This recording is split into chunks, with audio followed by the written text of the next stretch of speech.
Okay, so we've been asked, what are the steps we go through when our work boots are causing us foot pain?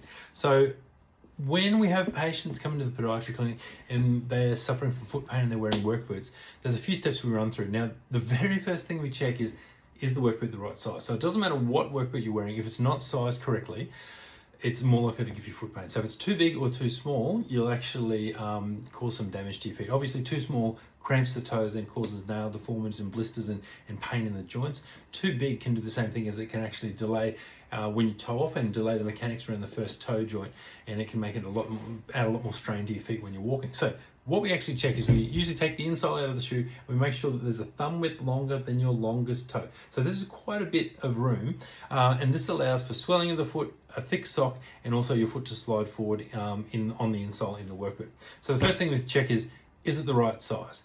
The next thing we check is, how old is the work boot? Now, usually we check, is it worn on the inside, worn on the outside? But if it's usually more than 12 months old, it's a good sign that work boot's probably going to be too old if you've been wearing it every day. Now, not a lot of guys want to get more out of their work boots so they can get 18 months out of them, but usually if you're wearing a work boot that you get 18 months out of, it's usually a little bit hard, and it'll be putting more pressure on your feet and knees.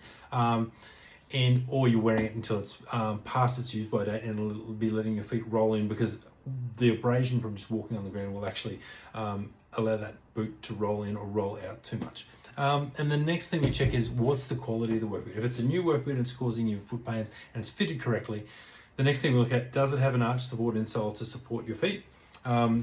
So what we look for is, does it have a nice cushioned insole, so it's not too hard, not too soft on the midsole as well? And we want a cushioned insole to support and rest your feet so they don't roll in too much across the workday. So if you're getting sore feet in work boots, check the sizing, check the age of your work boots, and also check that they've got an arch support orthotic insole, and your feet will be more comfortable at the end of the day.